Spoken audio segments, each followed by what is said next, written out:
Hello, mahal. Yun. Ito na pala ni ate. Nalulungkot siya dahil gusto ko gustong makasama. Ah, ganun ba? Pausap nga kay ate. Ate. Tay. Kamusta na? Graduation niyo na pala.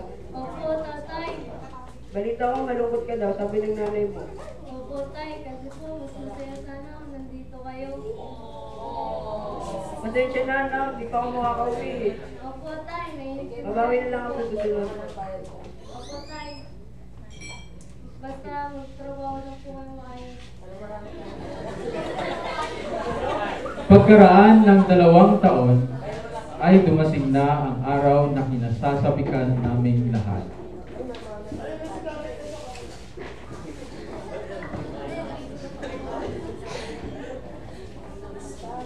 Mga anak, ito na yung pasalubong ko sa inyo. Sasayaw mo ito. Malaruan. Ito para sa'yo, ate. Ito mong minihiling. Makakalimutan ko si kuya, binilang ito sa bed. Ano ang sasabihin niyo sa inyong tatay? Siyempre mahal, makakalimutan mo. Ito na yung hinihiling ko. Napakasaya namin sa pagdating ni tatay. Napakarami din naming natanggap na mga regalo. Ngunit pagkalipas lamang ng ilang buwan, ay bumalik muli si tatay sa ibang bansa. Dahil sa pagtatrabaho ni tatay ay sagad ang aming buhay. Nakakapag-aral kami sa mga pribadong paaralan at nagkakaroon ng mga bagay na gusto namin. Ngunit kaakibat ito ay naapektuhan ang aming pag-aaral. Ano ba yan mga anak? Nagsasalubong kayo tapos nanonood ng TV? Amin naman muna yan.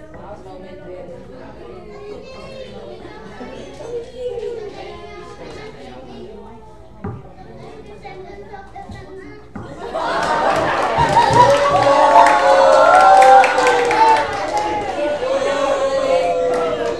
Isang umaga,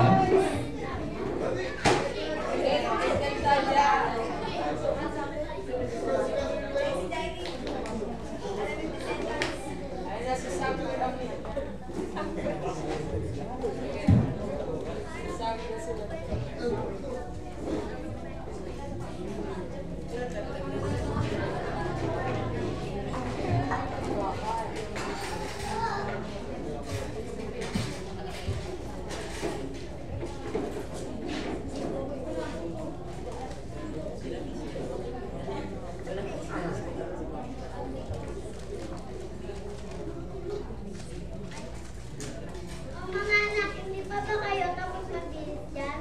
Nay, tapos na po. Nasaan na ang kuya Sino? Ay, naku, nariyan na naman si Kate. Nagpuyat na naman sa pagtatablet. May iwan na naman siya ng kanyang sino. O ayan, kumain na kayo. lagi akong puyat sa paglalaro ng tablet. Lagi ding nalilig at paminsan ay uma-absent sa klase.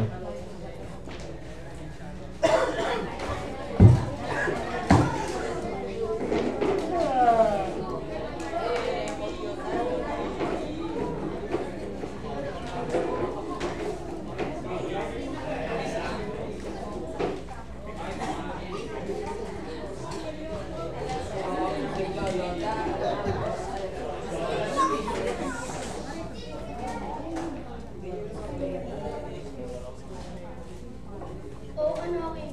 Late ka rin?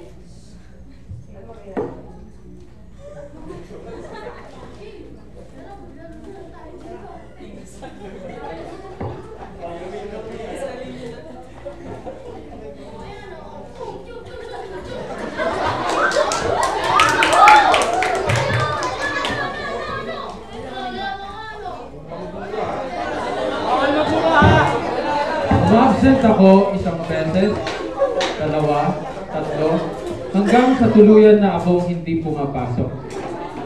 Isang araw,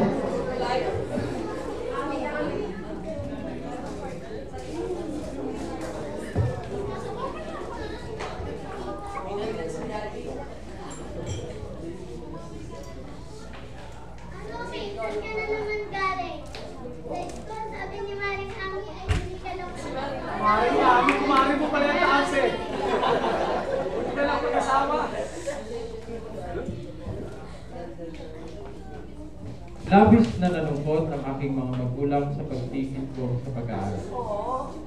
Ngunit isa pang mas mabigat na suliranin ang dumating sa aming buhay. Dinabuan ng matinding karamdaman si tatay dahilan upang hindi na siya makapagtrabaho pang muli. Kasi yun na mahal, hindi na makapagtrabaho sa ibang bansa. May karamdaman na kasi ako. Huwag ka nang isipin yun. May hindi pa naman tayong ibang pwede sa Kasi nangyari sa buhay natin eh. Hindi sa mga anak natin, napapabayaan naman natin. Ano ba nangyayari sa kanila? Hindi ko din alam kung paano nila ito nagagawang ganyan na walang bahay. Siguro na-spoiled sa mga binibigay natin. Oo. Mga araw pa ang nagdaan, at isang araw sa aking paglalakad sa parke,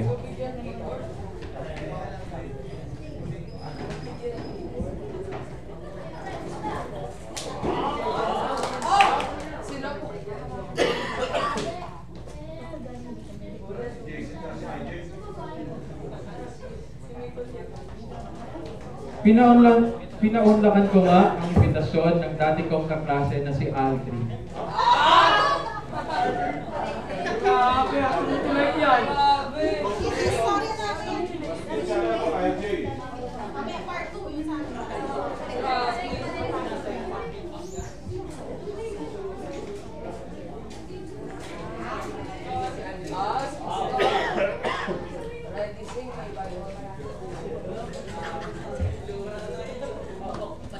Stop Mags.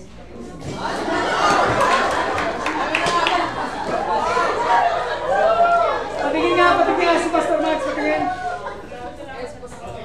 Ang layo naman. Ang ikli.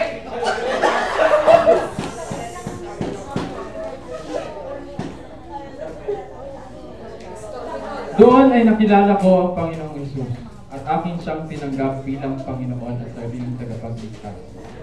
Dakila ang pag-ibig niya sa akin, sapagkat inialay niya ang kanyang buhay sa krus ng Kalbaryo bilang kabayaran ng aking kasalanan. Dahil sa kaligtasang aking tinanggap, inisikap kong magbagong buhay, maging mabuting halimbawa sa aking mga kapatid, at maging responsableng anak at estudyante, at higit sa lahat ay maging isang tapat na lingkod ng Diyos.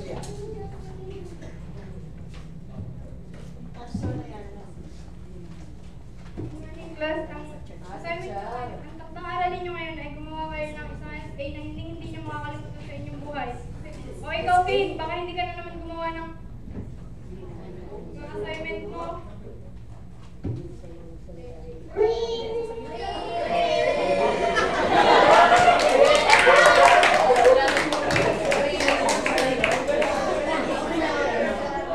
Hindi madaling magbago.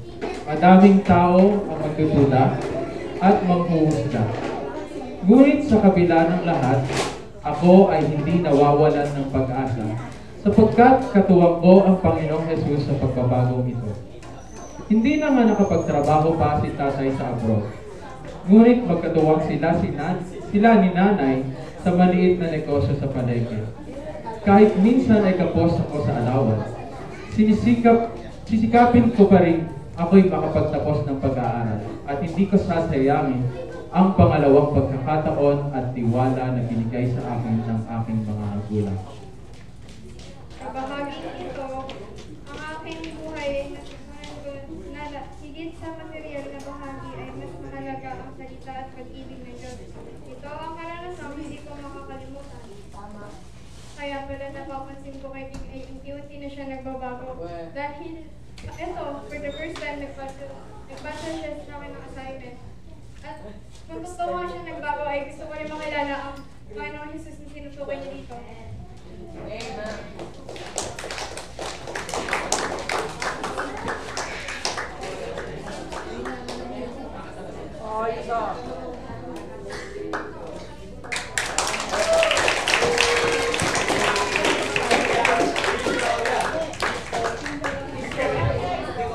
Wala akong masabing galing. Juniors lang yan. Juniors yan. Prepared na prepared. So, i-congrats ko na rin yung mga leaders nila kasi Kudos sa leaders nila. Kaya Sir dedication Marley, and effort na Sheila, ginawa Sir nila. Marley. Palakpakan naman natin ang juniors. ulo nila. Tapos kita nyo rin na sila na lang yung Yes, alam nila kung pwede. alam nila kung anong gagawin nila. Kailan dalawa yung pupuan, kailan dalawa. So, next na natin, ang PW group. Ready na ba? Ready. Oh, ready na daw. Sige, palakpakan po natin from youth group. Ganyan ni papatay ng ilaw.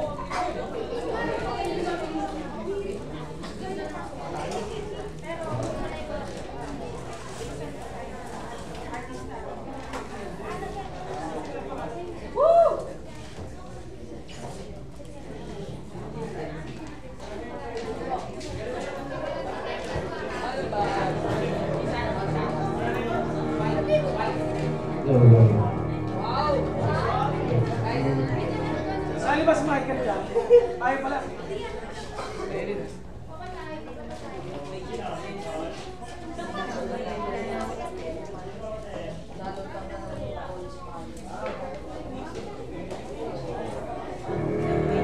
Bawal lumihi dyan. Good evening, ladies and gentlemen. Here are FYG present Nicole and Nico. Si Nicole, si Nicole, si Nicole, si Nicole, si Nicole, let's camera action. Si Nicole, si Nicole, si Nicole, si Nicole, si Nicole, let's camera action. Gusto nyo ba ng istorya? Istorya! Istorya! Istorya! Lights, camera, action. Okay. Ang ating istorya ngayon ay pinamagatan ng buhay ni Aldrino Damarino. Isang araw, habang si Aldrino ay naglalakad, ako si Aldrino, isang masipag na estudyante. Anak ako ni Ma'am Lolo. Hanap ng Ma'am Lolo. Ang Lolo po sa bandang people. Hanap. Okay, wait na nabi ba? Hanap tayo ng pwede Yes. maging Mami Lulu? Yes, Kari? Mami Lulu. Ito. Saan mo mapapasample natin? Ito, may nakita akong pwede maging Mami Lulu. Ano po ba sasabihin ni dapat Mami Lulu? Ano po ang madalas na sinasabi kay Alvin? Pwede, Aldrino, saan ka na naman galing? Ganun ba pwede? Oo, pwede. Bigyan sample. Aldrino, saan ka na naman galing?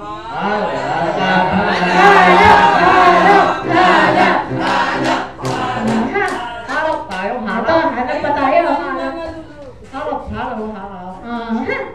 Ayan, hinahanda na ako. Ito. Ito, sample. Ate, galing sa Madlang People. Sample nga, Aldrino, saan ka na naman galing? Aldrino, saan ka na naman galing? Artista na yan!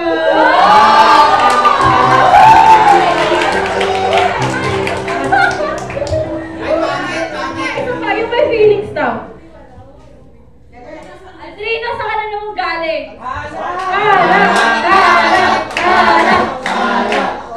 Okay, teka lang, may nakita na yata ako. Ito, galing sa Madlang People, napakaganda.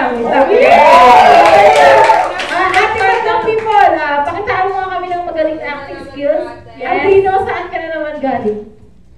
Aldrino, saan ka na naman galing?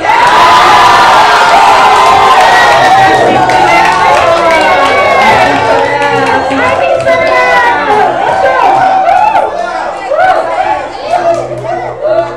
Ayan. Okay na po. Ito na po siya. Yan. Itbulaga kami, itbulaga. Halo, papasko. Okay. Habang papasok, Ma'am Lolo sa kanyang bahay. Sino yung candy nga sa bibig mo? Niya.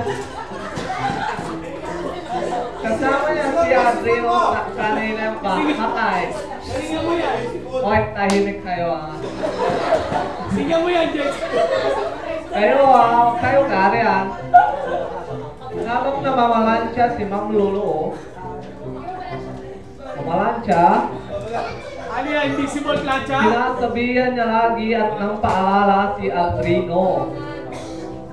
Sinasabihan niya at binibili na mag-ingat at mag-aral na mabuti sa kanyang eskwela at huwag babarkada sa may mga bisyo. At si Aldrin ay pagdating sa kanyang paaralan kasama ng kanyang mga kaklase. Okay. Hanap! Klase. Michael, kailangan Ay, ito yung mga mukhang bulakbol. Oh. Pwede paano ba ang mga moves ng bulakbol? Tara, Green, pwede doon, libre. Tara, hanap.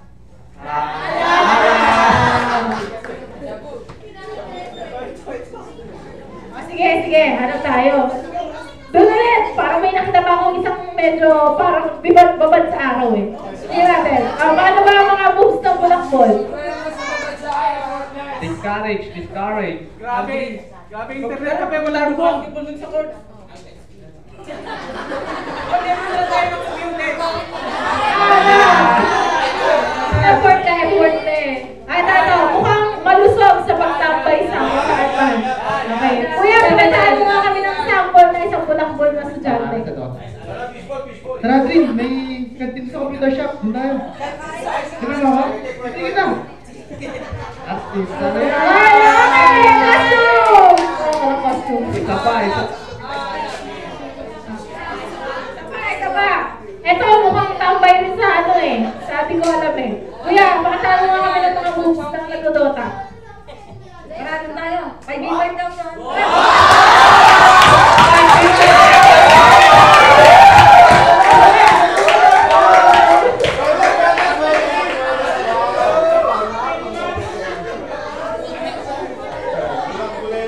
Sa loob ng classroom.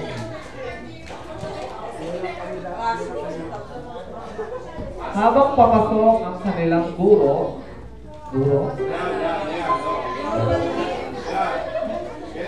dinadaldal ni Isaac si Aldrin. Habang si Ramil naman ay nakikidaldal din. Pinag-uusapan nila kung ano ang kanilang gagawin pagtapos ng klase. Ang mga teacher ay nakatulala at walang ginagawa. Bigla niyang sinaway ang tatlo. Hoy! Bigay sa akin. Hindi nakikinig ang tatlo sa kanilang guro.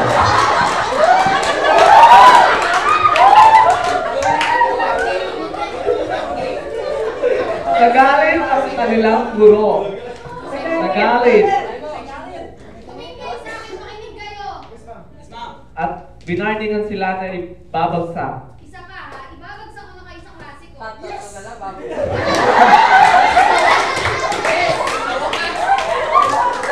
At sumapit na nga ang time nila sa klase. At dumating ang uwian. Habang nag-uusap ang tatlo sa labas, Ikaw dito. bilang isang mabuting estudyante si Aldrin, napag-isip-isip niya na umuwi na lang sa kanilang tahanan.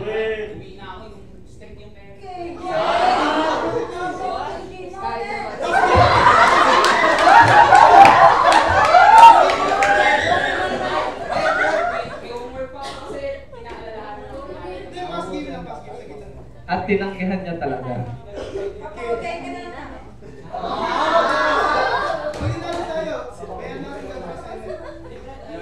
At nagalit ang dalawa niyang kaibigan dahil hindi siya sumama.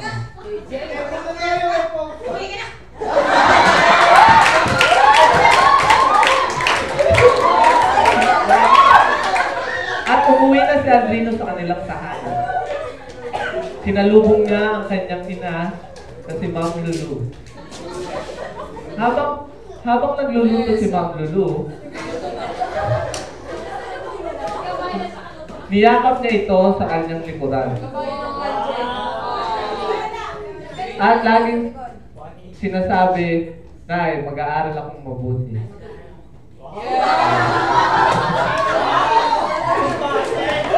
At pagdating sa kanilang tahanan, si Aldrino ay laging nagkukulong sa kanilang kwarto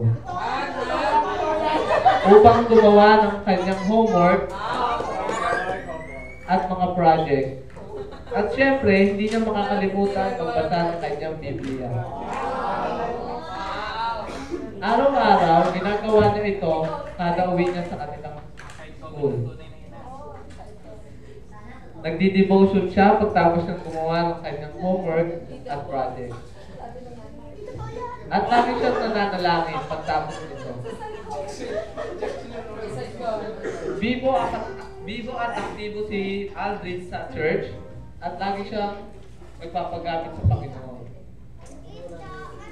Ngunit isang araw, at nang siya'y papasok ulit sa kanilang eskwelahan, nakasalubong niya na naman ang dalawa niyang classmates.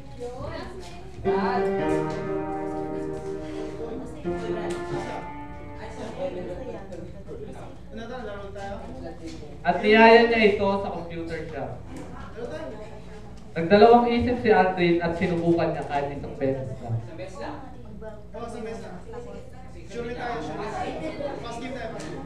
At pagdating sa computer shop,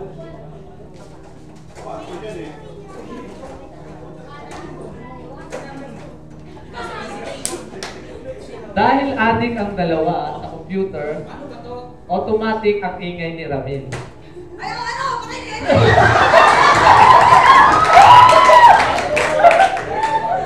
At ganun din si Andy. Habang nag-i-enjoy silang tatlo, nakakalimutan na ni Aldrin ang bini ng kanyang nanay at ang oras. Nakalimutan na nila bumalik sa eskwelahan at nakalimutan na nila ang lahat. At natapos na silang maglaro. Dahil hapon na. At pauwi na uli si Aldrin sa kanilang bahay.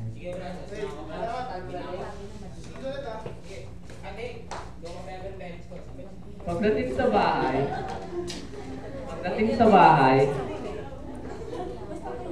bahay ni Aldrin, binaba ang kanyang bag at dire-diretso sa kanyang kwarto at kinuha niya ang kanyang cellphone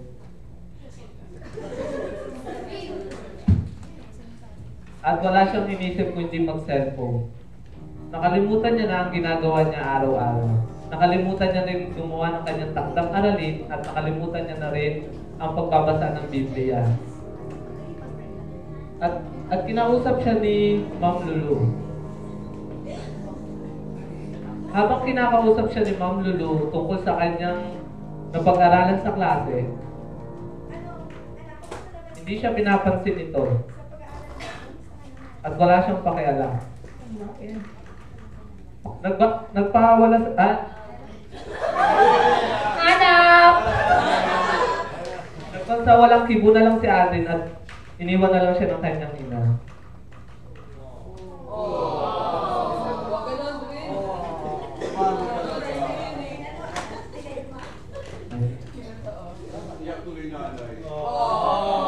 Patuloy at patuloy lang ang ginagawa ni Aldrin. Hindi na siya nagbabasa ng Biblia at hindi na rin siya nananalangin. Hanggang siya'y nagkasakit.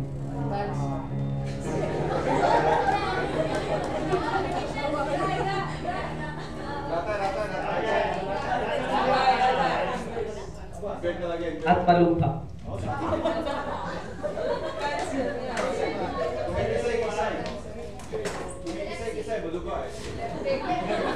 Alalang-alala si Ma'am Lulu sa kanya. Alagang-alaga siya.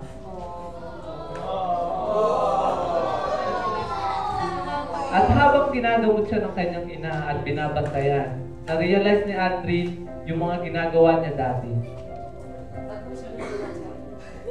Naalala niya nung pag-uwi niya, niyayakap niya ang kanyang ina at nagbabasa siya ng Biblia at gumagawa ng kanyang takdang araw. Makalipas ang ilang linggo, magaling na si Aldrino.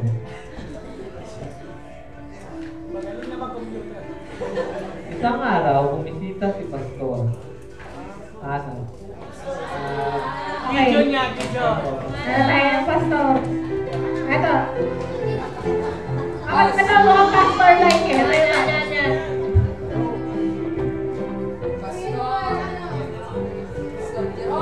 ba dapat lagi sinasabi ng pastor? Dapat lagi sumusunod sa laman ng Bible. May feelings. Kanyo, dapat susunod kayo sa magulang nyo. Ano ba yun? Okay, ikot po tayo sa magandang people natin. Magandang people. Eto, may nakita akong mukhang pastor. Matigulo, matigulo. Kuya, magandang people. Sampulan mo kami ng isang pastor na nagsasabi na dapat tayo makinig sa magulang at magbasa ng Bible. Amat kayo mga bata. Sabi sa Biblia, children, obey your parents. Diba? Sabi Anak! Oh! Artista yan! Okay na yan! Scripted!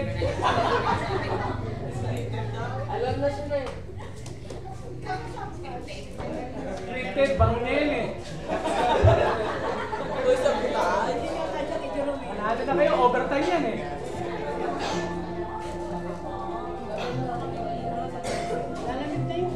Oo nga, 30 minutes. At pagdating ng pastor, Hindi na kami kisali. si Pastor Lumor, Gutom na kami.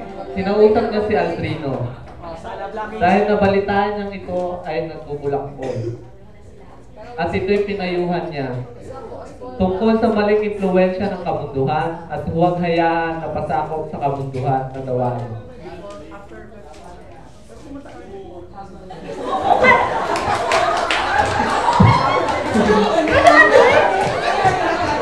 Oklang tongka.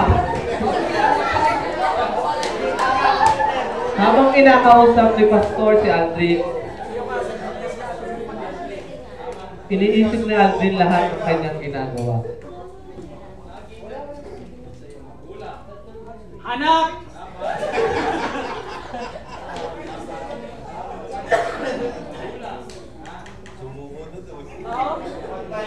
At nagpaalam na si Pastor sa kanya, bago sila umalis, sila'y nanalangin. Dali nyo, malamig na kanin.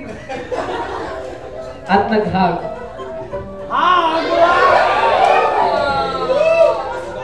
Nang matagal. Mahigpit.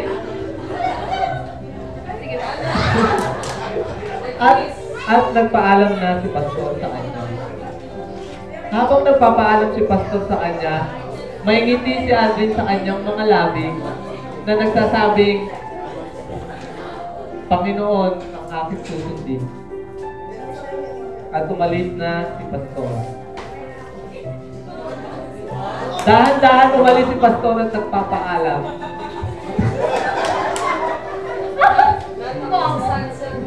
Anak mo! At umalis na nga.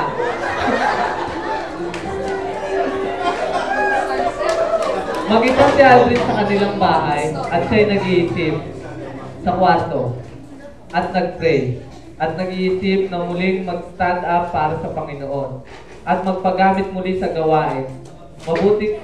Mabuting ginawa niya noon ay kanyang gagawin muli. At yan ang istorya natin ngayong gabi. Palakpakan naman naman po natin ang Freedom Youth Group.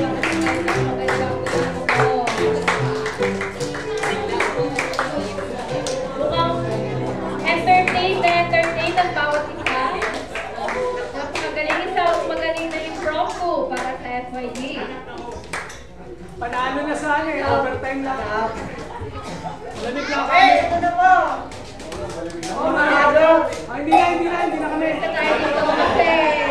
Hindi na, malamig na kanin eh. Pwede na po ba mga doon? Ito, manood ko. Ready na po? Skit. Teka, sabi ni Mami. Ito, manood ko. Ito, tunay na skit.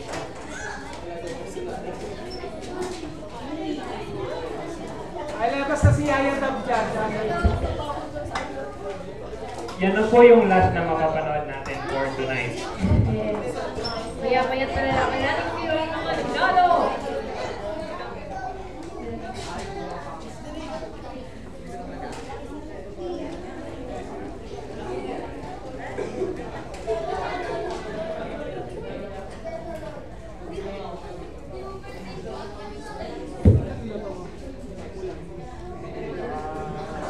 Baka na naman.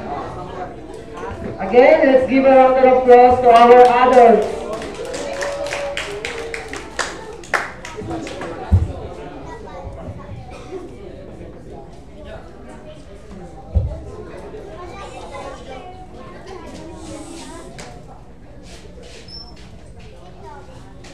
Magandang gabi po sa ating lahat. Ang story po na itatangka ng adult ay tungkol sa isang mag-asawa at sa isang ina na naging abala sa isang walang kabuluhang bagay. Sa bahay, isang nanay na nakaupo sa sofa, nakaharap sa kanyang cellphone habang magulo ang buong bahay.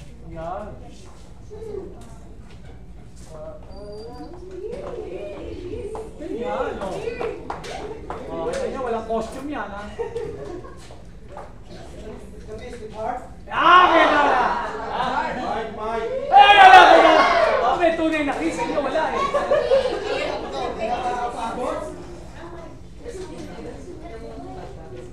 Ang daming aberya, nakakabuisit! Ano, yan, pinapagaling sa jowa. Ang sakit sa katawan! Hindi ko na alam kung anong gagawin ko. Sakit sa likod!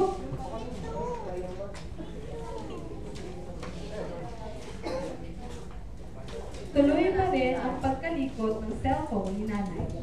Hindi tumitingin sa asawa kahit nandiyan na daw siya. Sweetheart! Oh? Anong ulam natin? Inihon na Dota. Bili na lang tayo. Ayun, tama na naman. Ito ko na ako eh!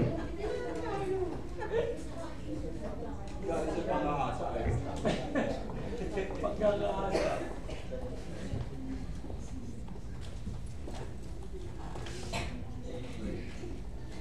Sa isang iglesia,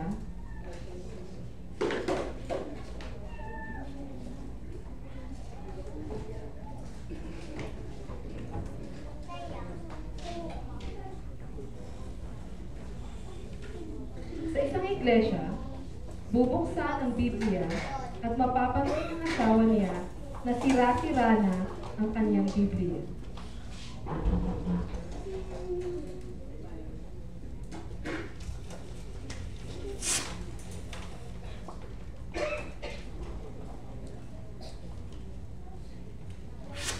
Sweetheart, sira-sira na yung Biblia mo ah. Gusto mo ba ibili kita ng bago pagkatapos ng service? Kaya nagpunta ang mag-asawa sa isang mall. Ngunit habang sila ay naglalakad, may napansin si nanay.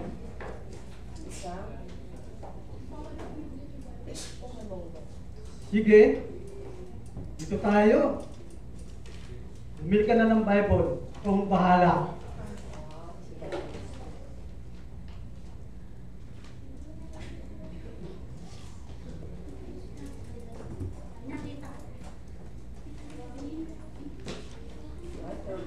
Hi, good morning po, ma'am, sir. Ano po? Latest na mobile na yun. Gusto niyo bang bumili? Talaga? Opo. Ito ba to? Oo, bagong labas po yan. Pwede nung lagyan ng internet. Pwede nung lang may wifi. At saka touchscreen po siya, ma'am. Teka, sweetheart. Teka, sweetheart. Ang sabi ko, papalitan natin ang yung lumang Bible. Hindi ng cellphone. Bakit yun ang pinakikita mo sa akin? Pwede na naman ito. Pwede ko rin naman kami ano to, Bible na. Cellphone na ginagawang Bible. Pwede na ito. Yun? Oo, sige. Opo, sir. Pwede pong mag-install ng Bible dito. Tsaka mga video po. Sige. Pwede rin pong mga gigs. Sige, bibilihin namin ang isa. Ay, dahil pa po.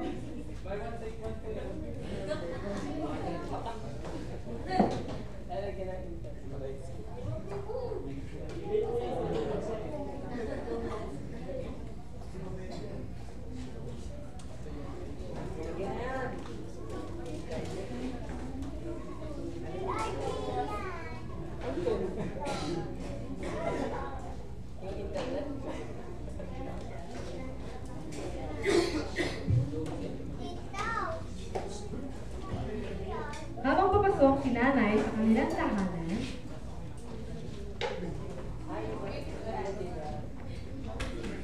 naging masyadong abala. Masyado siyang okupado sa kanyang cellphone. Napabayaan na niya ang kanyang responsibilidad bilang asawa. Isang araw, ipinaiwan kay Laura, ang kapatid ng kanyang asawa, ang kanyang anak. Dahil may importante itong lalakarin.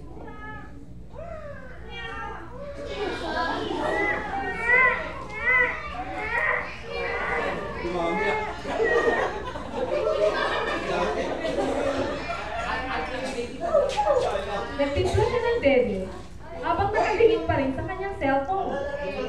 Hindi niya ito nisara ng maigi, kaya nang pinainom niya ito sa bata, natapot ito.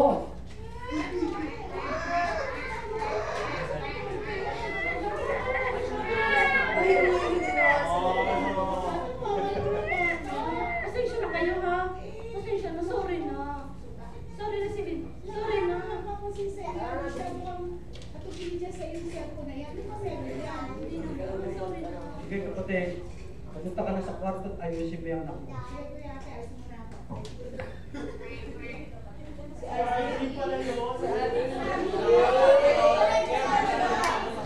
Sweetheart, kailangan natin mag-usap. Itong ilang ano na buwan ito, ay nahumayag ka sa cellphone. Ngunit wala kang narinig sa akin. Pero sobra na ito. Kalat sa bahay, hindi mo nakasikaso. Yan, ma'am. Skip. Hindi ka na nakapag-ayos. Tama talaga. Yung nakakatawa lang.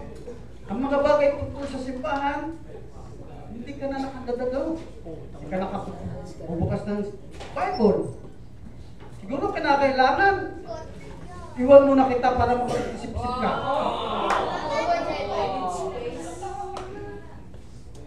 Kaya umalis ang bahay si tatay. Napaupo sa sofa at Mga skip. Ano pong nangyari sa akin? Kaya ko ng aking pamilya. Naging alipin na ako sa malit na bagay na ito. Maging ang telepisyon. Ang responsibilidad ko bilang asawa. Kunin ko bilang anak ng Diyos. Kung may ibabalik ko lang sa anak na ilang linggo ang nakalipas.